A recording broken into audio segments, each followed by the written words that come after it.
Olá, pessoal, tudo bem? Boa noite. Estamos iniciando aí mais uma aula.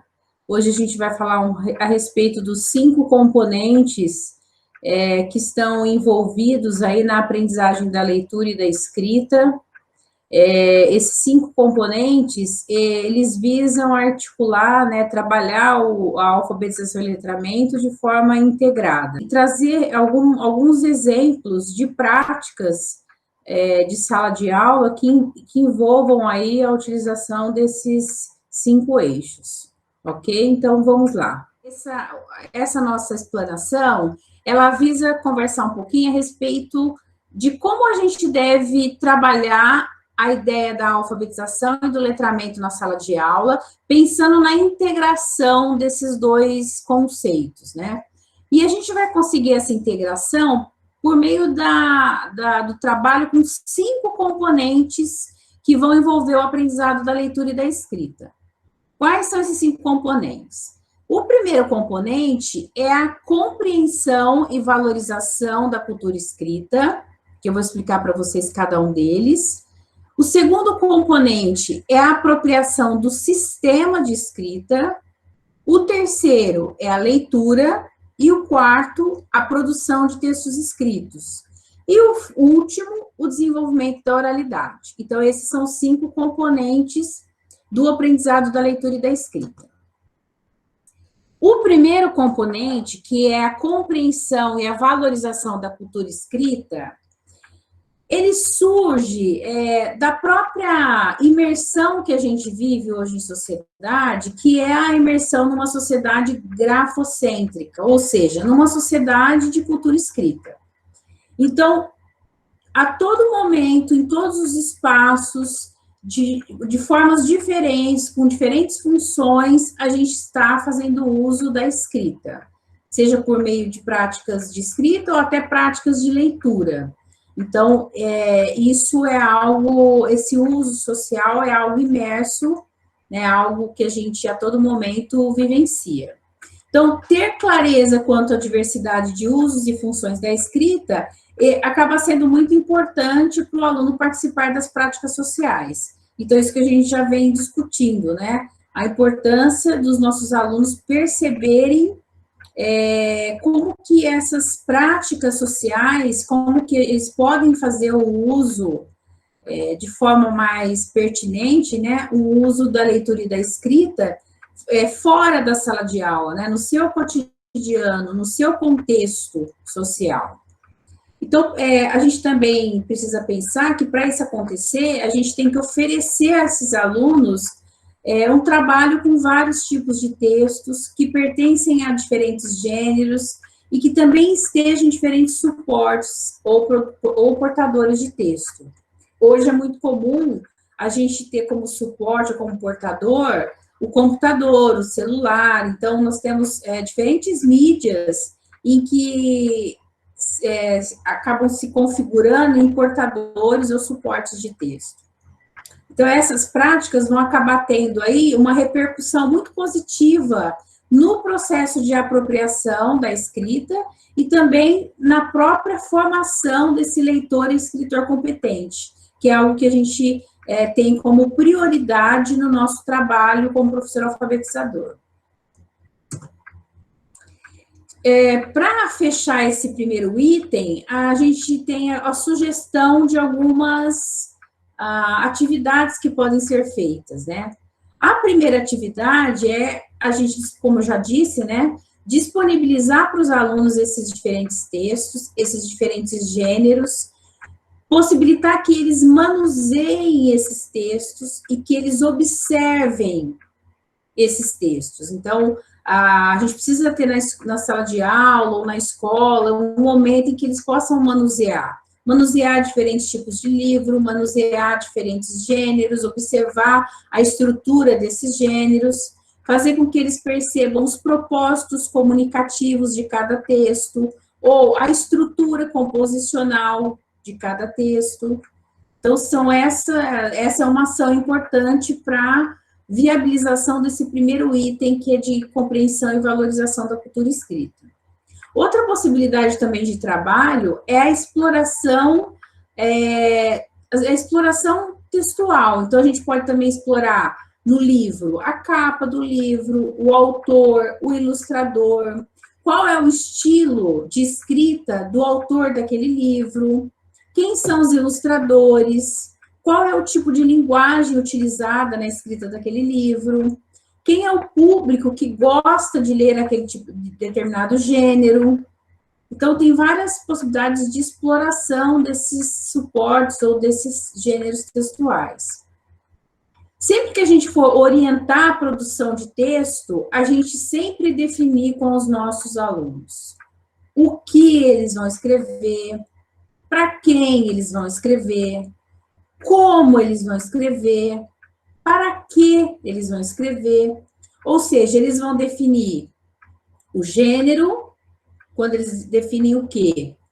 Eles vão definir o interlocutor, quando eles definem o para quem. Eles vão definir o como, quando eles definem a estrutura do texto. E o para quê, quando eles a intencionalidade, quando eles pensam no para quê. Então, todos esses elementos são importantes quando nós vamos orientar os nossos alunos a realizar qualquer tipo de produção escrita, certo? Orientar também os alunos para que eles organizem suas ideias inicialmente antes de qualquer produção de texto, que eles realizem rascunhos, que eu acho que a ideia do rascunho é uma coisa que a gente pouco faz, mas é importante a gente desenvolver isso. As nossas crianças precisam saber que as escritas não são... A escrita não é algo finalizado. A escrita é sempre... Quando a gente produz um texto, ele é sempre algo provisório. Ele é sempre... Ele tem que ter essa ideia de rascunho, porque ele pode ser melhorado. Então, quando a criança já vai produzindo o texto e já vai organizando essa ideia, tendo essa ideia de que ele é algo provisório e que aquilo ali é um rascunho que ele pode ler e melhorar o que escreveu, isso traz um outro tipo de produção e traz também para a criança um outro tipo de preocupação com o que ela escreve. Porque ela sabe que ela vai ter que reler e vai ter que tentar melhorar o que ela produziu.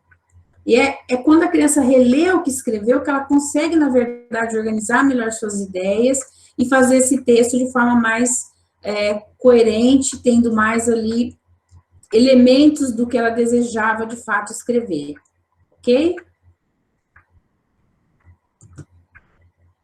O segundo item desses componentes que integram a alfabetização e letramento é o item da apropriação do sistema. O que é a apropriação do sistema de escrita? É, na verdade, quando os alunos desenvolvem os conhecimentos a respeito do funcionamento do sistema de escrita alfabético. É quando a criança compreende os princípios alfabéticos. É quando a criança para fazer uma reflexão sobre o código escrito. Ela para fazer uma reflexão sobre as convenções de escrita. Ela para observar que letras utilizar, quantas letras utilizar, ou seja, ela começa a notar os aspectos quantitativos e qualitativos da escrita. Nesse eixo, a gente tem como atividades a questão da criança observar a diferença entre letra, número e imagens, ou gravuras, desenhos. Ela perceber os diferentes tipos de letra. Ela observar que cada partezinha ou cada sílaba, muitas vezes, de uma determinada escrita, pega lá, por exemplo, o nome dela, Marina, nós temos sempre formações silábicas, consoante vogal, consoante vogal. Agora, de repente, ela pega Fran, Si, L, aí a gente já tem, por exemplo, logo a primeira sílaba, que é Fran, com uma construção totalmente diferente, né? Nós temos aí consoante, consoante, vogal, consoante. Uma outra formação silábica aí sendo colocada para a criança pensar. Então, ela já vai notando quais são qual é a natureza do sistema de escrita, qual é o funcionamento, quais são os princípios alfabéticos. Quando ela começa a observar todas as letras, quantas são, que sons elas têm, que numa palavra, por exemplo, casa, que é com S, tem som de Z, enfim, várias possibilidades que ela tem aí de refletir sobre essa questão de letras e sons. Quando ela tem essa oportunidade, a gente está falando aí do momento da apropriação do sistema de escrita, que é um momento extremamente importante. Esse segundo eixo é muito importante para o trabalho de integração entre o conceito de alfabetização e letramento.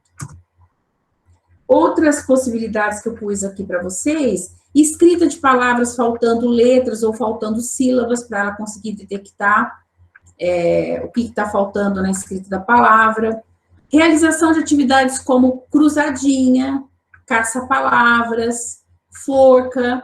A cruzadinha, por exemplo, é uma atividade muito rica. Por quê? Porque ela traz a quantidade de quadradinhos.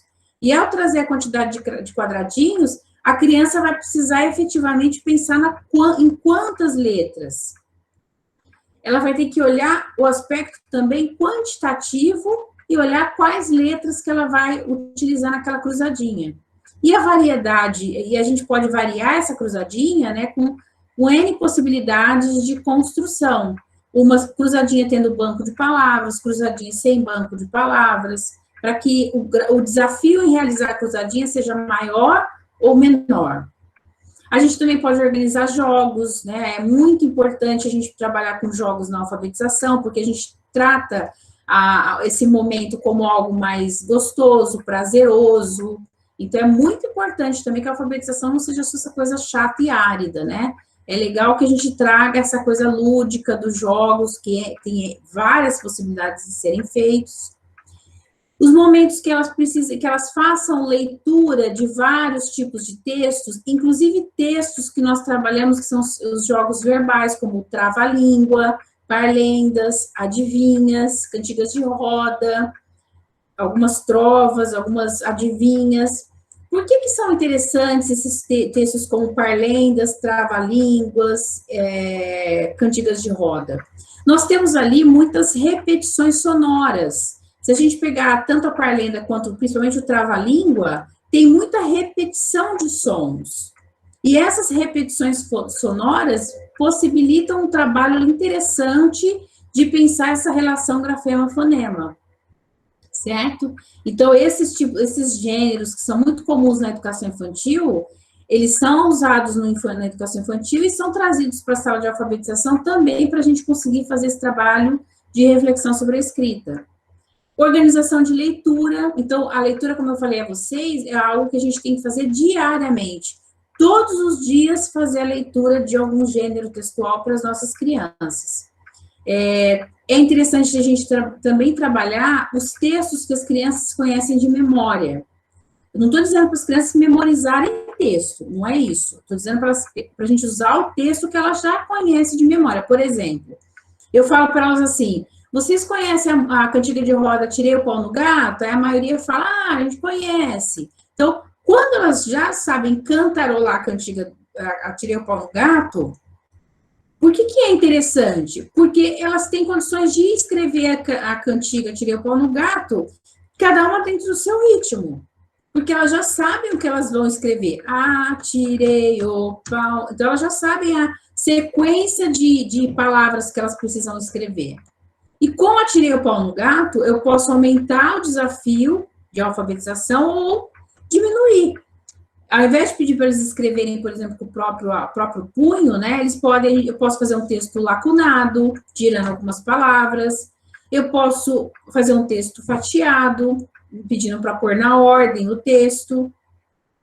Enfim, é importante que eu também pense que esses eixos que eu preciso trabalhar, eles também precisam ser adequados àquelas hipóteses de escrita que as crianças têm.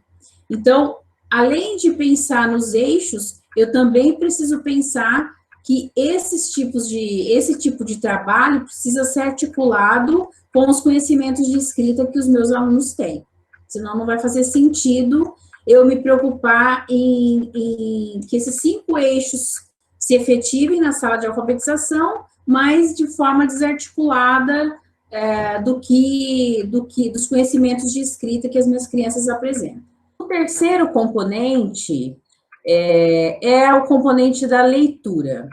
A atividade da leitura na sala de alfabetização é uma atividade extremamente importante para desenvolver não só a capacidade de decodificação do texto, mas também as capacidades de compreensão textual.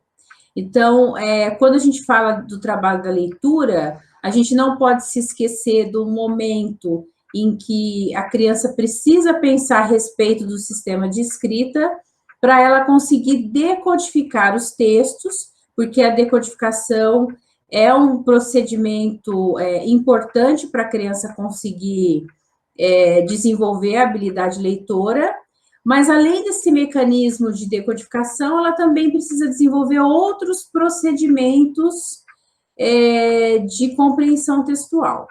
Esses outros procedimentos, eles estão atrelados ao desenvolvimento de diferentes estratégias de leitura. As estratégias de leitura são procedimentos que nós mobilizamos para poder compreender, para buscar interpretar ou compreender um texto. Uma das estratégias que nós utilizamos, que é uma estratégia que nós temos que desenvolver bastante com os nossos alunos, é a inferência. Ou seja, a criança começar a buscar, a criança tentar entender aquilo que está implícito, aquilo que está nas entrelinhas do texto.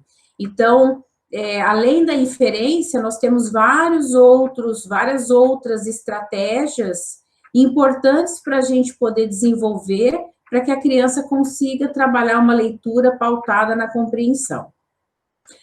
Para esse eixo de leitura, nós podemos trabalhar com vários jogos, né, como dominó, bingo, utilizando palavra e desenho.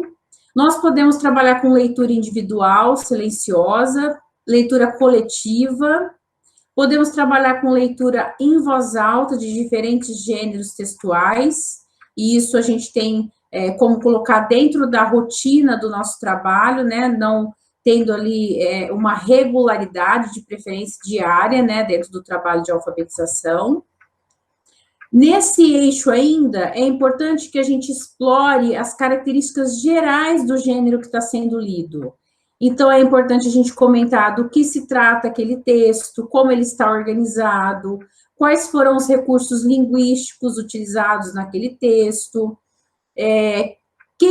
A gente costuma perguntar muito, principalmente na leitura de narrativas, quem fez, o que fez em cada situação da narrativa, quando aconteceu, como aconteceu, onde e por quê. Então, a gente precisa explorar esses textos, né, inclusive relacionar a leitura de um texto com a leitura de outros textos, ou porque são do mesmo gênero, ou porque tem tratado ali o mesmo assunto. Então, a gente acaba estabelecendo uma relação para que a criança amplie, inclusive, a possibilidade dela de compreender o assunto que está sendo abordado naquele texto, ok?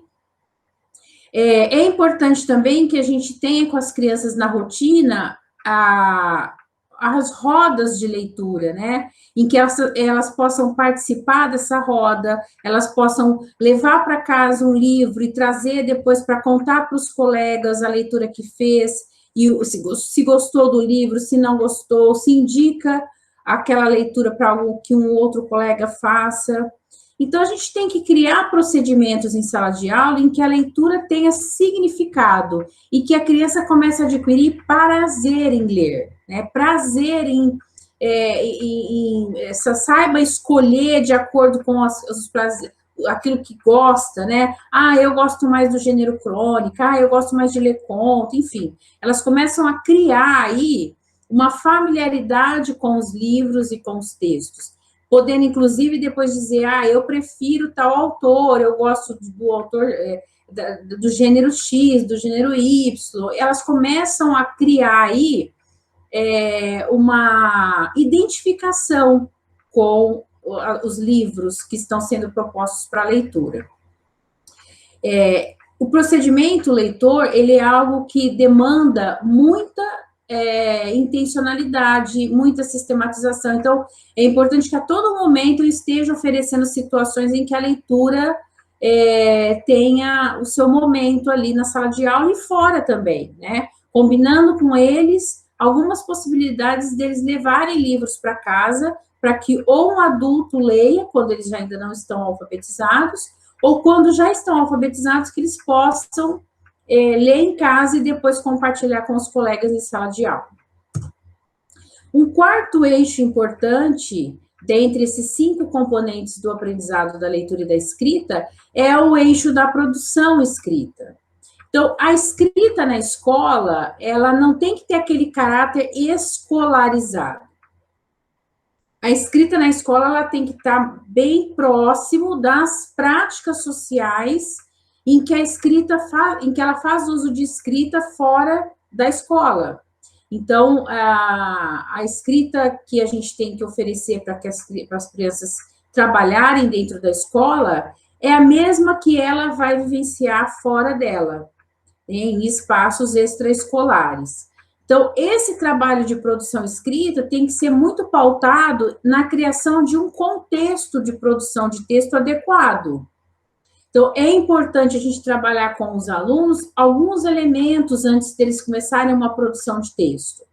Esses elementos estão envolvidos com o para quem, que são os interlocutores daquele texto, o para quê, que é a intencionalidade de escrita ou os objetivos de escrita, em que situação, em que contexto, e aí a gente define aí o contexto de circulação, como que vai produzir esse texto, pensando aí no gênero, na estrutura composicional daquele gênero, nos recursos linguísticos ou nas marcas linguísticas que aquele gênero exige que o escritor apresente ali naquela produção. Então, são esses elementos que nós temos que pensar no trabalho de produção escrita. Nesse eixo da produção escrita, é muito importante a gente pensar também que a escrita, o texto, a criança não tem que entender que ele produz o texto e ali existe uma finalização do seu trabalho. O trabalho de produção de texto, ele tem que estar articulado com o trabalho de revisão e de reelaboração. O que quer dizer isso? A criança tem que compreender a ideia de texto provisório, a ideia de que a produção dela é sempre um rascunho, e essa criança precisa começar, né, o professor precisa trabalhar com ela mecanismos que ela consiga pensar, reelaborar a sua própria escrita mediante algumas comandas que o professor passa para ela. É comum a gente organizar algumas tabelinhas, né, para que a criança observe, você usou o parágrafo, você construiu, se é uma narrativa, você fez uma descrição do ambiente, quem foram os personagens, como é que você apresentou os personagens, houve paragrafação no seu texto, a gente começa a colocar algumas marcações, né, estabelecer algumas coisas que a própria criança pode conseguir revisar e reelaborar a sua própria escrita. Então, a gente oferece para a criança alguns indicadores para que ela consiga melhorar o seu texto e consiga revisar a sua escrita. Esse trabalho de revisão, ele pode ser feito de várias formas em sala de aula. Pode ser feito numa revisão em parceria, em que a gente faz a troca de texto entre colegas e um revisa a escrita do outro. A gente pode fazer uma revisão em grupo, em que a gente põe um texto para o grupo todo revisar e pensar nas melhorias para aquele texto. A gente pode pensar numa revisão coletiva, em que o professor escolhe um texto sem dizer de quem é e põe na lousa para que a sala inteira coletivamente revise aquela produção escrita. Enfim, nós temos que pensar que o trabalho de produção escrita tem que estar articulado ao trabalho de revisão textual. E a criança tem que compreender que a produção, esse texto que ela produz é sempre um rascunho. A escrita tem que ganhar esse caráter de provisoriedade, né? A escrita provisória é esse texto rascunho, que a criança vai entendendo que precisa ser sempre melhorado. Ela pode sempre melhorar o seu texto, ela pode sempre melhorar a ideia, ela pode sempre articular melhor o desenvolvimento das ideias, da forma como ela organiza o seu texto. Isso acaba gerando esses procedimentos todos, eles acabam gerando mecanismos de planejamento, o planejamento da escrita, né? A criança primeiro pensa sobre o que ela vai escrever, depois ela de fato escreve, ela revisa, ela acaba fazendo uma leitura mais cuidadosa, e aí ela acaba avaliando e julgando se há necessidade de reelaborar seu texto. Então, são esses procedimentos todos que fazem a criança ter uma atitude reflexiva e metacognitiva.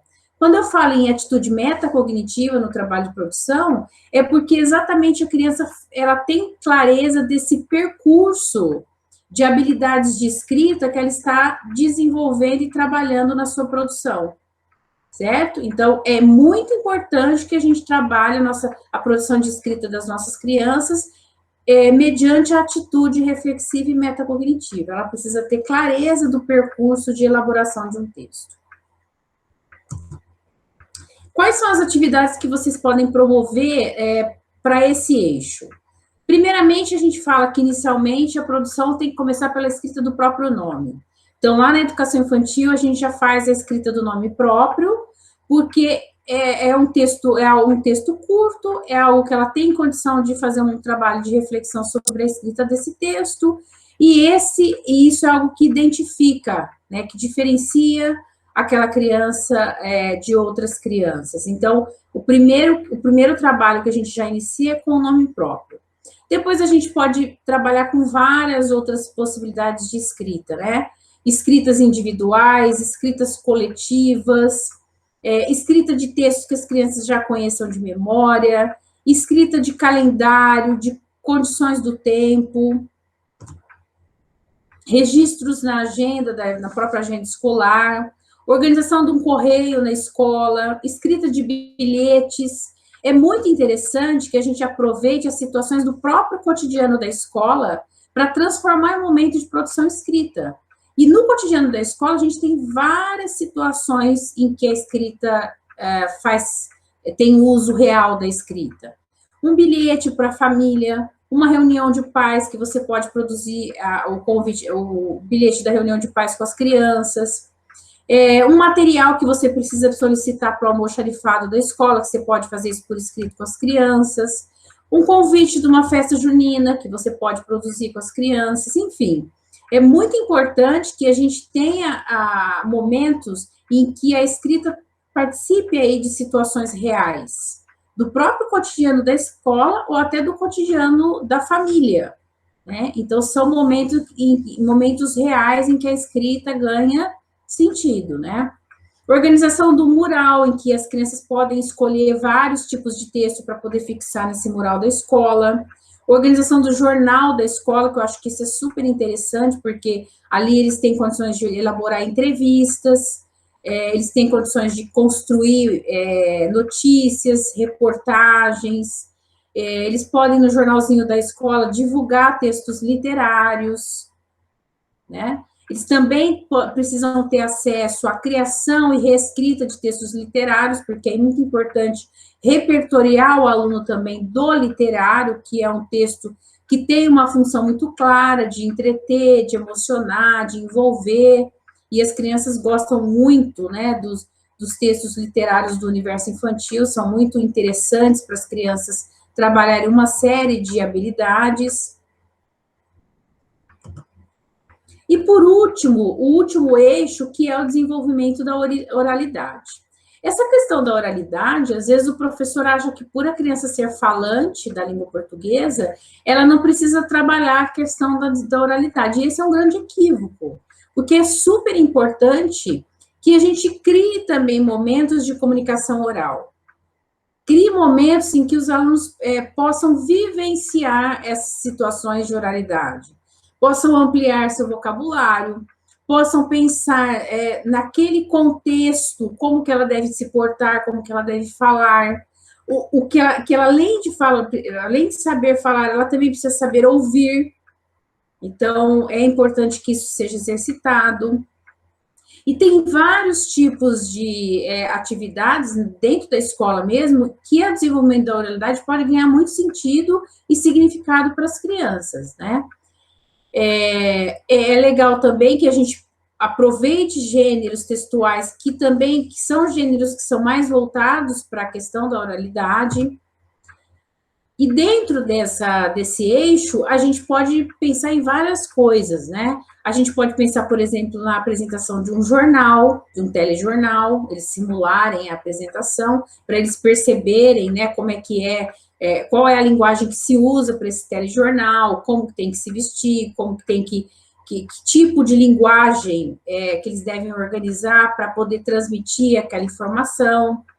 Eles podem simular algumas entrevistas, simular debates, um jogral, um recital, uma peça de teatro, uma dramatização, uma apresentação. Os jogos e brincadeiras também é interessante para o desenvolvimento da oralidade.